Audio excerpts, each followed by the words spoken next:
추석 명절 잘 보내셨습니까? 얼굴이 살이 좀 쪘습니다. 이번 추석 명절은 긴 연휴 가운데 우리가 잘 보낸 것 같습니다. 또 자녀들도 또 친지들도 만나고 또 친구들도 만나고 그래서 아주 복된 시간이 아닌가 생각이 되어집니다. 여러분 혹시 지난주에 제가 미션을 좀 드렸는데 혹시 미션 기억나십니까? 여러분이 만나는 가족들, 친지들, 또 친구들, 이런 모든 분들에게 예수 믿지 않는 사람에게 우리가 좀 초청하자 이렇게 말씀을 전했습니다. 그래서 오늘은 복음 전도에 관하여 좀 부담감을 가지고 우리가 말씀을 듣고 또 하나님 앞에서 하나님의 그 명령을 따라서 잘 준행하는 여러분 되시길 축원합니다. 여러분 우리가 신앙생활 하면서 가장 부담스럽다 하는 말들이 몇 가지가 있지만 그 가운데 우리가 한 가지가 있다면 그것은 아마 전도라고 하는 그런 말씀일 것입니다. 솔직히 그렇잖아요. 전도라고 하면 마음이 좀 무겁고 또 우리에게 자신이 좀 없고 거절당할까 봐 좀 두렵고 또 내가 어쩐지 나와의 거리가 좀 먼 그런 이야기 같은 생각을 할 때가 종종 있는 것을 보게 되어집니다. 그런데 여러분 하나님은요 늘 우리에게 질문하고 있습니다. 묻고 계세요. 그게 뭐냐면 내가 누구를 보내며 누가 우리를 위하여 갈 거라고 하는 질문입니다. 우리가 평생 삶을 살아가면서 좀 많이 잊고 살죠. 하나님의 계명과 명령을 우리가 좋은 쪽에서만 생각하는 그런 경향이 조금 있습니다. 그러나 하나님은요 늘 마음의 안타까움으로 우리에게 질문하는 것이 있어요. 매일마다 나와 하나님과의 관계가 되어질 때마다 하나님은 늘 묻고 싶은 게 있어요. 그게 뭐냐? 누가 우리를 위하여 갈고 누가 정말 생명을 살리는 일을 해야 될까? 이렇게 우리에게 묻고 있다는 거예요. 그래서 이사야 선지자는 그 부르심 앞에 이렇게 대답을 했습니다. 내가 여기 있습니다. 나를 보내어 주옵소서. 그렇게 말씀을 하는 것을 보게 돼요. 여러분 이 고백은 단순히 결단의 말이 아닙니다. 그는 이전에 하나님의 영광을 많이 보았어요.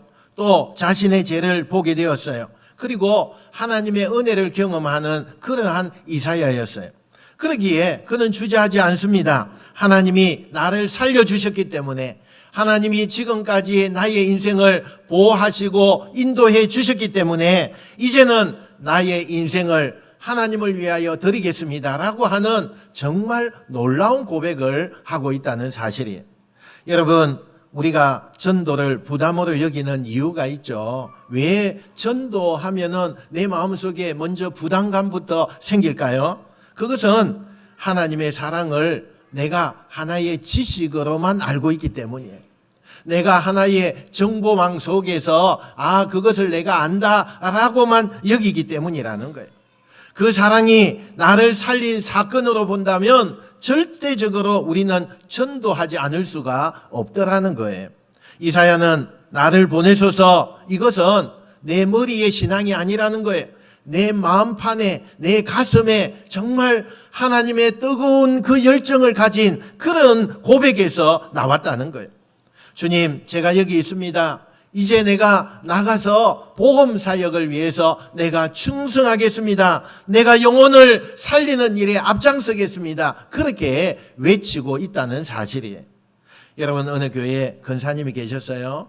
이 권사님은 남편이 예수님을 믿지 않았어요. 그래서 늘 교회에 혼자 나오면서 엎드릴 때마다 우리 남편 좀 구원해 주십시오. 우리 남편 예수 믿게 해주세요. 이렇게 늘 기도하는 그런 권사님이셔요.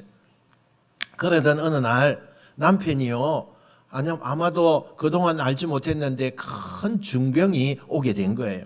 병원에서도 손쓸 수가 없다고 진단을 받게 되었어요. 그날 밤 권사님이 병상 옆에서 조용히 그 남편이 듣는 조그마한 목소리로 찬송을 불렀어요. 내 주 대신 주를 참 사랑하고 남편이 이 찬양이 끝나기도 전에 이 자기 아내에게 너무나 조그마한 목소리로 이렇게 이야기했어요. 여보, 나도 당신이 믿는 주님 내가 믿고 싶소. 이렇게 이야기를 하는 거예요. 그 순간 이 근사님이 깨달았어요. 내가 전도하는데 멀리 있는 사람을 내가 전도하는 것이 아니라 가까이 있는 내 남편부터 전도하는 것이, 그것이 하나님이 원하시는 거구나, 이것을 깨닫게 되었다는 거예요. 여러분, 하나님은 오늘도 부르십니다. 누가 우리를 위하여 갈고, 이 부르심은 목회자나 선교사님에게 그렇게 말씀하시는 것이 아니에요. 하나님은 여러분이 직장에서도, 가정에서도, 학교에서도, 시장 한복판에서도 이 사명을 가지고 복음을 전하기를 간절히 원하고 있다는 사실이에요. 누가 나를 대신하여 갈고, 그때 이사야는 우리가 말한 것처럼 이사야처럼 대답을 해야 돼요. 주님, 제가 여기 있습니다. 저를 보내어 주시옵소서. 바로 이 부르심의 응답이 하나님이 간절하게 원하는 응답임을 믿으시길 축원합니다. 여러분, 전도는 해야 하는 일이 아니라는 거예요. 우리는 전도는 해야 하는 일이다 이렇게 생각을 하지만 받은 은혜에 대한 반응이 전도라고 말씀하고 있어요. 은혜를 아는 사람은 결코 포기하지 않습니다. 가만히 있을 수가 없습니다. 하나님의 사랑을 경험한 사람은요, 반드시 전하게 되어 있습니다. 이것이 바로 복음의 능력이라는 사실이에요. 그러면 먼저 우리가 하나님의 부르심은요, 언제나 관계 속에서 시작된다는 사실이에요. 여러분, 이사야가 하나님의 부르심을 받았을 때 그가 서 있었던 자리가 어떤 곳이었을까요? 오늘 보니까 이 하나님의 부르심 앞에 이사야는요, 어디에 있었느냐? 성전에 있었어요. 성전이었어요. 하나님 앞에서 거룩하신 주님을 바라보고 있을 때 하나님이 그 이사야를 지금 부르고 계셨다는 거예요. 그때 이사야는 하늘의 문이 열리는 놀라운 광경을 보게 되었어요. 보좌에 앉으신 주님, 그 옷자락이 성전에 가득하였고 또 서랍들이 날개로 얼굴을 가리면서 외치는 것을 보게 된 거예요. 우리 3절 말씀 한번 볼까요? 3절입니다.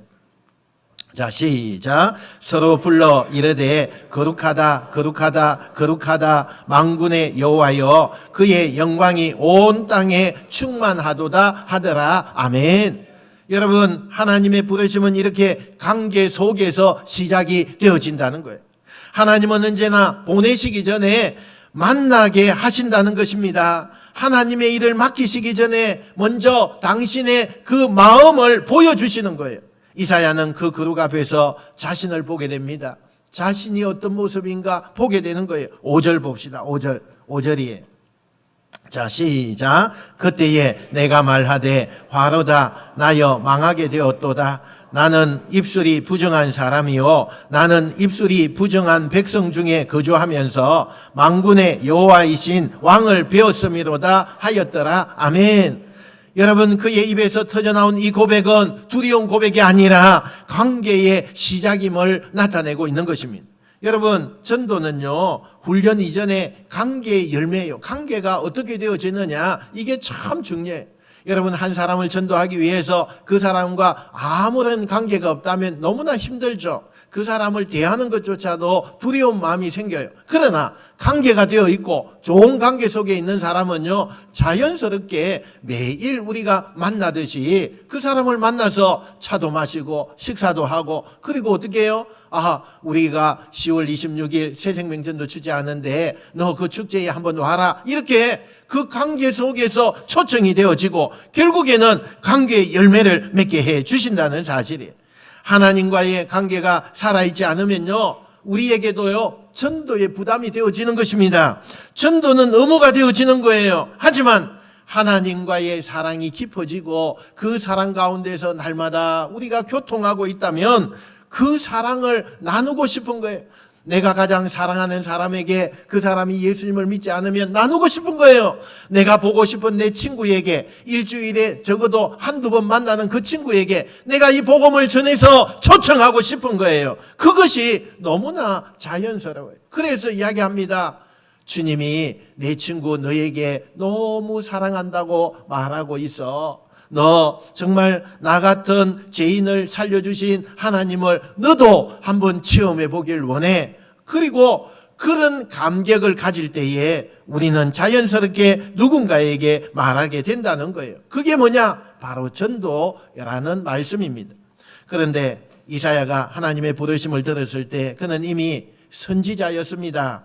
이미 하나님의 일을 하고 있는 사람이었죠. 그런데도 하나님은 다시 불렀어요. 왜 하나님의 선지자인데도 불구하고 불렀을까요? 그의 사역이 관계없는 사역이 되어 있었기 때문이라 말씀하는 거예요. 하나님의 일을 하면서도 하나님의 마음을 이룰 수 있다는 것을 말씀하고 있어요. 그래서 하나님은 다시 보여주십니다. 이사야야, 내가 누구를 보내랴? 여러분, 이 물음 속에는 단순한 사명이 아니라 하나님의 마음이 담겨 있는 것을 우리가 좀 주목해서 봐야 하는 것입니다. 여러분, 하나님은 오늘도 우리에게 말씀합니다. 내가 너를 사랑한다. 내가 너를 다시 부르고 있다. 이사야의 부르심은 사역의 시작이 아니라 그 관계의 회복을 지금 말씀하고 있는 것입니다. 그래서 그는 이렇게 고백을 할 수 있었어요. 내가 여기 있습니다. 나를 보내어 주시옵소서. 이렇게 말씀을 하고 있습니다. 여러분, 하나님과의 사랑의 관계가 회복되면요, 우리 입에서 자발적인 순종이 일어나게 되어지는 것입니다. 한 청년이요, 이런 이야기를 했어요. 목사님, 저는 전도하러 나가면 자꾸 위축이 돼요. 저는 전도하는 게 참 부담이 많이 됩니다. 이렇게 이야기를 했어요. 그래서 제가요, 그렇게 한번 물어봤어요. 왜 전도하려고 합니까? 이렇게 물어봤어요. 그랬더니요, 그 청년이 망설이다가 저에게 이렇게 이야기했어요. 교회에서 자꾸 전도하라 하니까 제가 부담이 큽니다. 이렇게 이야기를 한 거예요. 근데 여러분, 정말 그 마음에는요, 억지가 있죠. 또 그 마음에는 부담이 가득하는 것을 보게 돼요. 그런데 어느 날 제가 길을 가다가 그 청년을 보게 되었어요. 그 청년이요, 시장에 있는데 그 시장에서요, 아주 기쁜 얼굴 하면서 복음을 전하고 있더라고요. 전도지를 들고 가서 복음을 전하고 있어요. 너무 놀랐어요. 그래서 가까이 가서 물어봤어요. 무슨 일이 있었습니까? 제가 이렇게 물어봤어요. 그 청년이요, 정말 가슴에서 나오는 이야기를 하는 거예요. 목사님, 하나님이 저를 사랑하는 것이 느껴졌어요. 하나님이 저에게 행하신 그 정말 구원의 반열에 서게 하신 그것이 내 마음에 믿어졌어요. 그래서 저 같은 죄인도 사랑하시는 게 너무 감사해서 이제는 제가 그냥 복음을 전하고 싶어서 그렇게 제가 전도하고 있습니다. 이렇게 이야기를 했어요. 여러분, 그 순간에 제 머릿속에 뭐가 생각이 났을까요? 하나님과의 관계가 살아나면 정말 전도는 자연스럽게 흘러나오는 거구나라는 것을 느끼게 되었어요. 여러분, 부르심의 시작은 언제나 거룩한 만남인 것입니다. 여러분, 지금 그 청년은요, 목사님이 되어 있어요. 목사님이 되어 있는 거예요. 여러분, 우리가 하나님을 바라보셔야 됩니다. 그리고 그분의 음성에 귀를 기울이셔야 돼요. 누가 우리를 위하여 갈고, 이 물음은 단순히 사역자를 찾는 게 아니라는 거예요.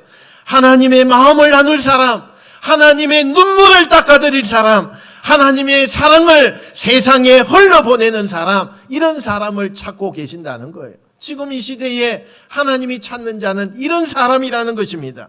여러분, 전도는 능력이 아닙니다. 관계예요. 말을 잘해서 되는 게 아니에요. 사랑해서 되는 겁니다.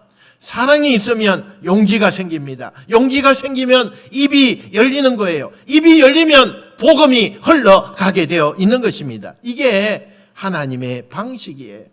오늘 하나님은 우리에게 말씀합니다. 얘야, 내가 너를 다시 부른다. 너를 통해서 내 사랑을 보여주고 싶다. 그때 우리는 이렇게 대답을 해야 합니다. 주님, 이제는 제가 여기 있습니다. 나를 사용하여 주시옵소서. 할렐루야. 여러분, 이 고백이 우리 속에 나타나야 돼요. 하나님의 관계 속에서 하나님은 우리를 불러요. 그 관계 속에서 우리는 세상으로 보내어지는 것입니다. 그 관계가 회복되는 순간 우리의 삶은 사명이 되어지고 또 우리의 발걸음은 복음이 되는 것입니다. 여러분 믿으십니까? 이게 바로 은혜인 거예요. 은혜인 거예요. 나는 아직도 한 번도 그런 경험이 없어요. 그러면 우리가 이 시간 이후부터 그런 고백을 가지셔야 돼요. 그런 나에게 대한 고백이 열려져야 돼요. 그러면 하나님의 놀라운 역사가 일어날 줄로 믿습니다. 두 번째는요, 하나님은 헌신보다 순종을 원하신다는 사실이에요. 여러분, 사람들은 종종 하나님 앞에 헌신하겠습니다 이렇게 말해요. 그래서 헌신하는 모습이 뭘까요? 헌금을 좀 많이 한다든지, 또 봉사를 많이 한다든지, 또 내가 시간을 정말 빼기가 힘든데도 불구하고 시간을 내어서 하나님의 일을 한다든지, 뭔가 큰 일을 해야 내가 주님께 드린다라고 생각을 합니다. 그런데 하나님은요, 크게 일하시는 사람을 찾으시는 게 아니라는 거예요. 하나님은 순종하는 사람을 지금도 찾고 계세요. 하나님의 말씀이면 내가 순종하겠습니다. 예, 제가 하나님의 말씀에 순종하겠습니다. 여러분, 이런 자를 하나님은 찾으셔요. 그런 사람은요, 마음에서부터 하나님이 원하시는 것을 하고 싶어 하는 거예요. 이사야가 나를 보내소서라고 말을 했을 때 그는 자신의 능력을 내세운 것이 아니었다는 거예요. 오히려 그는 나는 입술이 너무나 부정한 사람입니다. 내 이 부정한 입술로 어떻게 하나님의 말씀을 전할 수 있겠습니까? 이렇게 고백을 했죠. 그런데 하나님은 그 입술을 숯불로 정결하게 해주셨어요. 하나님은 능력 있는 사람을 보내는 것이 아니에요. 하나님은 깨끗한 사람, 정말 하나님의 말씀에 마음을 다하여 순종하는 사람, 이런 사람을 보내시는 것입니다. 순종하는 사람은요, 완벽하지 않아도 돼요. 하나님이 함께 하시면 충분히 그 일을 감당하게 된다는 사실이에요. 여러분, 전도는 능력의 싸움이 아니에요. 순종의 싸움입니다. 내가 할 수 있느냐? 이것보다는 내가 주님의 말씀에 순종하고 따라가느냐, 여기에 달려 있는 거예요. 하나님은 모세에게 이제 가라, 내가 너를 바로에게 보내리라 이렇게 했어요. 모세는요, 나는 말을 잘 하지 못합니다. 조리 있게 말을 잘 못해요. 나는 내 입술이 떼는 것이 너무나 두렵습니다. 이렇게 이야기를 했어요. 그러나 하나님이 이렇게 이야기해요. 내가 내 입에 내 입과 함께 있겠다 이렇게 말씀을 해요. 결국 모세는 순종했어요. 그 순종이 이스라엘 역사를 바꾸는 놀라운 은혜가 나타나는 것을 보게 되었어요. 여러분, 우리도 마찬가지입니다. 하나님은 우리에게 완벽함을 요구하지 않으십니다. 단지 하나님의 말씀에 예, 주님 제가 하겠습니다, 이걸 원하시는 거예요. 순종을 원하시는 거예요. 이 한마디가 천국의 문을 여는 열쇠임을 믿으시길 축원합니다. 그 한마디가 생명을 살리는 열쇠가 된다는 것을 믿으시는 여러분 되시길 축원합니다. 한 집사님이 계셨어요. 그분은 늘 전도는 나와 상관이 없다라고 생각을 하는 그런 집사님이셨어요. 그래서 교회에서도 전도대 모집을 하면요, 나와는 상관이 없어서 늘 피해 다니는 그런 집사님이시기도 해요. 그런데 어느 날 그가 사랑하는 아들이 교통사고가 난 거예요. 크게 다쳤습니다. 그래서 그 아들 곁에서 밤새도록 눈물로 기도하던 집사님이요, 그때 처음으로 하나님의 음성을 듣게 되었대요. 하나님의 음성을 들었어요. 하나님의 음성이 뭐라고 하느냐? 내가 내 마음을 아느냐? 이렇게 이야기하더래요. 내가 내 마음을 아느냐? 이렇게 했대요. 그때 집사님이 깨달았대요. 하나님의 마음은 잃어버린 자식을 향한 아버지의 마음이구나, 이걸 깨닫게 되었다는 거예요. 그날 이후에 그는 병원에서요, 그 아들을 간호하면서 옆에 있는 사람들에게 복음을 전하기 시작했어요. 그가 시장에 가서 내가 3,000원짜리 사면서 3,500원 주면서 그 물건 사면서 그 사람에게 복음을 전하게 했대요. 버스 안에서도 사람을 만나서 서가 있는 사람에게 자리를 양보하고 그리고 복음을 전하기 시작했대요. 여러분, 말을 잘해서가 아니에요. 그가 마음이 달라졌기 때문입니다. 그에게는 그가 이렇게 이야기했어요. 전도는 내가 하는 게 아니었습니다. 하나님이 내 마음을 움직이시니까 입이 저절로 열렸습니다. 이렇게 고백을 했어요. 여러분, 하나님은 헌신보다 순종을 기뻐하십니다. 왜냐하면 그 순종 속에는 사랑이 담겨 있기 때문이에요.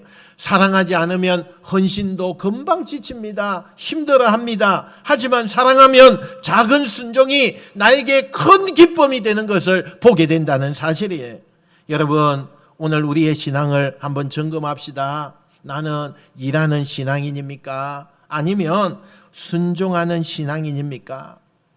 내가 주님을 위해서 봉사하고 헌신하지만 정작 주님의 음성에 귀를 기울이고 있는 것은 빼놓고 있지는 않습니까? 내 열심 때문에, 내가 화가 나기 때문에, 내가 또 어떤 체면 때문에 하나님의 일에 열심을 다하는 그런 부분이 없느냐는 거예요. 여러분, 주님의 음성에 귀를 기울여야 되지 그 귀를 닫고 있으면 안 됩니다. 하나님은 우리에게 일꾼이 되기 전에 청종자가 되라고 말씀하셔요. 하나님의 말씀을 듣는 자가 되라 이렇게 말씀해요. 여러분, 먼저 들으십시오. 그리고 따르세요. 그게 순종이라고 말씀하고 있습니다.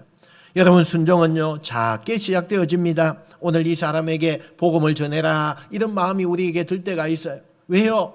내가 복음을 많이 생각하고 하나님의 사랑을 입으면 내가 만나는 사람이요 참 저 사람에게 복음을 전하고 싶은 마음이 생기거든요. 또 그 사람을 용서해라 그래요. 여러분, 70년 80년 살면서 그 사람을 용서하지 못하는 그런 분들이 있어요. 그러나 하나님은 그 사람을 용서하래요. 또 기도해라 이렇게 말해요. 여러분, 기도의 자리가 있으면 내가 모든 걸 제쳐놓고 기도의 자리로 나와서 하나님과 함께 교통하기를 원하고 계신다는 거예요. 이런 작고 평범한 명령 속에서 하나님은 놀라운 역사를 이루어 가신다는 거예요. 여러분, 순종은요 씨앗과 같아요. 씨앗과 같아요. 작지만 생명을 품고 있습니다. 생명을 품고 있어요. 그 씨앗이 자라면 한 사람의 인생을, 한 가정을, 그리고 한 도시를 바꾼다는 사실, 이것을 믿으시는 여러분 되시길 축원합니다. 세 번째는요, 나를 보내소서의 이 신앙은 오늘 우리 안에서 계속 되어져야 된다는 거예요. 여러분, 이사야가 나를 보내소서라고 외치는 것은 그 순간의 감정이 아니었습니다. 그는 평생을 걸고 한 신앙의 고백이었어요. 여러분, 그 한마디에 한때의 결심이 아닙니다. 삶의 방향이 그렇게 가고 있더라는 거예요. 하나님 앞에 쓰임받는 사람들의 공통점이 바로 이것이에요. 그들은 모두가 보냄받은 자의 생활을 하고 있더라는 것입니다. 여러분, 우리가 신앙생활 하다 보면 이제는 다른 사람이 할 때도 돼서 내가 너무 오랫동안 해서 나는 이제 나이가 많아서 내가 이것은 좀 쉬어야 되겠어. 근데 하나님은요 그런 마음을 가지고 있는 분들에게 이렇게 말씀하셔요. 아니야, 여전히 내가 너를 필요로 한다. 하나님이 이렇게 말씀하셔요. 여러분, 왜냐하면 하나님의 일은요 나이가 아니에요. 마음이에요. 마음을 어떤 마음을 가지고 있느냐, 여기에 달려 있다는 거예요. 하나님은 지금도 사람을 찾고 계십니다. 교회 안에서도 세상 한복판에서도 이렇게 물으셔요. 누가 우리를 위하여 갈고, 누가 우리를 위하여 갈고. 그 음성은 이사야 시대뿐만 아니라 지금 우리가 살고 있는 이 땅 가운데서 들려오고 있다는 사실입니다. 그리고 그 부르심에 응답하는 사람을 통해서 복음은 계속적으로 흘러 가게 되는 것입니다. 여러분, 교회 역사 속에서 놀라운 일들은 바로 대부분 평범한 성도들의 순종에서 시작되었다는 거 아십니까? 정말 평범한 사람들에 의해서 복음은 흘러가고 있어요.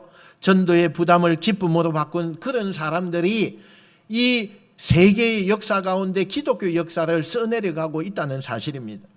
몇 해 전에 한 권사님의 이야기를 들으면서 큰 감동을 받은 적이 있어요.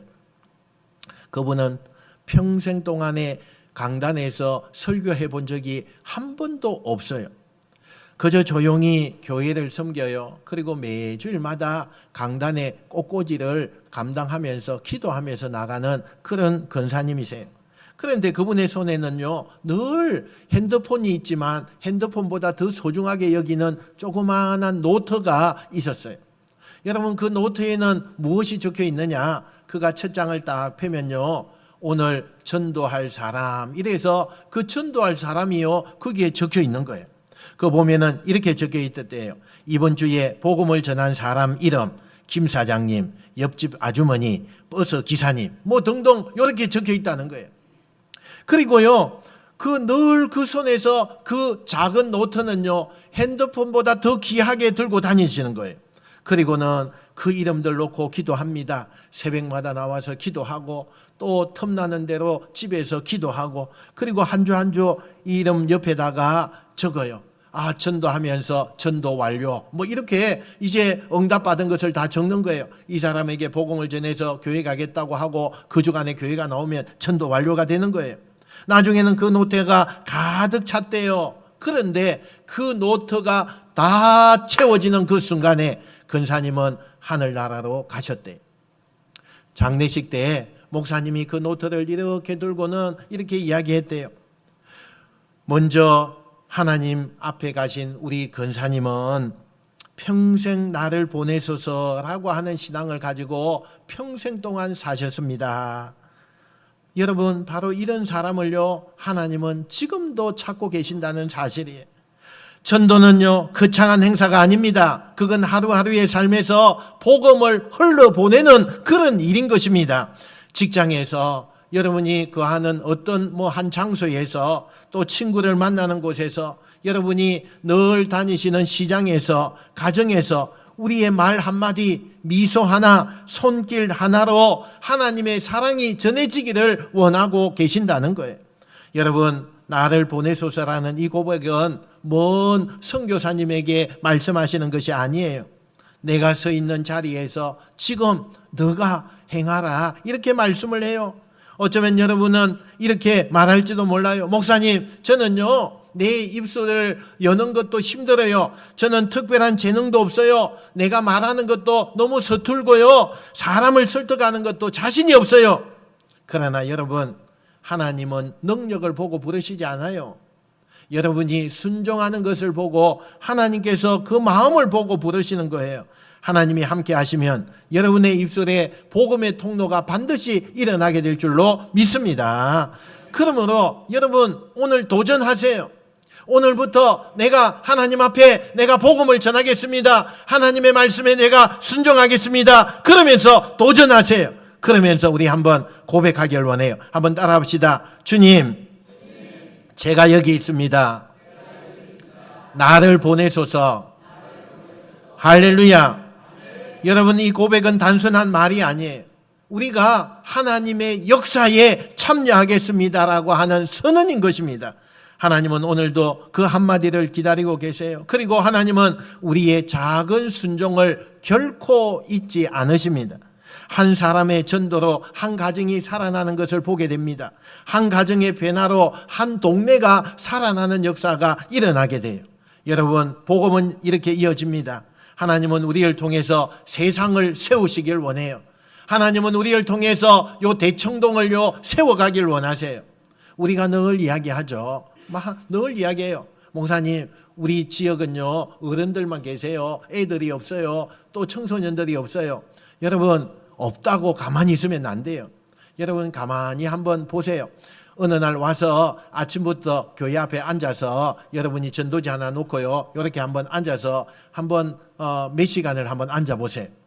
여러분, 우리 교회를 지나가는 사람들이 대부분 다 노인들일까요? 아니에요. 여러분, 어린아이들도 많이 다녀요. 청소년들도 책가방 메고요, 우리 교회 단골이 있어요. 그 청소년들 뭐 하는지 아세요? 더우니까 우리 냉장고 뒤져서요, 그게 물 마시고 가는 청소년들이 제가 봐도 한 20명 되는 것 같아요. 오늘은 물이 없어 이러고 가는 친구도 있어요. 또 여러분 보세요. 어린이들 보세요. 어린이들요, 우리 앞에 우리 교회 나오는 조그마한 친구들도 있지만요, 참 많은 친구들이 우리 교회 앞을 지나가요. 제가 이렇게 보니까요, 얼마나 많이 지나가는지 몰라요. 또 우리 청년들도요 많이 지나가요. 외국인도 지나가요. 흑인 여자들 지나가고요. 얼마나 많이 지나가는지 몰라요. 여러분, 우리가 정말 하나님 앞에 변명 삼으면 안 돼요. 하나님은 순종하는 자에게 기회를 주십니다. 할렐루야. 하나님은요, 내가 마음을 가지고 나아갈 때에 능력을 부여시켜 주는 거예요. 이것이 바로 복음의 능력인 것입니다. 사랑하는 성도 여러분, 오늘 이사야 6장 8절의 말씀은 2000년 전에 그 이사야에게 말씀한 그 말씀만이 아닙니다. 오늘 우리에게 주시는 하나님의 부르심의 응답이에요. 내가 누구를 보내며 누가 우리를 위하여 갈고, 하나님은 지금도 이 질문을 우리에게 하고 있어요. 이사야를 부르셨던 그 목소리, 모세를 부르셨던 그 목소리, 요나를 다시 일으켰던 그 목소리가 오늘 이 자리에서도 여러분의 이름을 부르고 있다는 것을 믿으시기 바랍니다. 누구야 나를 위해서 갈 수 있니? 누가 우리를 위하여 이 복음을 들고 나갈까? 그 음성에 우리가 귀를 기울이시기 바랍니다. 그 음성은 결코 무겁게 들려지지 않아요. 그건 사랑의 초대입니다. 하나님이 우리를 부르시는 이유는 우리를 통해서 누구를 살리고 싶기 때문에 간절한 마음을 가지고 우리를 불러요. 여러분, 전도는 해야 하는 일이 아닙니다. 사랑의 반응이에요. 우리가 하나님의 그 사랑을 받았기 때문에 그것을 반응하는 것입니다. 사랑하면 전하게 됩니다. 사랑하면 기다리지 못해요. 사랑하면 찾아가게 되어 있습니다. 이게 바로 복음의 길인 것입니다. 어쩌면 여러분 중에 나는 너무 부족해서 하나님이 나를 쓰시지 않을 거야, 그렇게 생각하시는 분도 혹 계실지 몰라요. 하지만 여러분, 하나님은 완벽한 사람을 찾지 않으십니다. 응답하는 사람을 찾으시는 거예요. 주님, 제가 여기 있습니다. 이 고백 하나면 충분해요. 그 한마디가 천국의 문을 여는 열쇠로 변하게 될 줄로 믿습니다. 그 한마디가 한 영혼을 빛으로 인도하는 놀라운 열쇠가 될 줄로 믿습니다.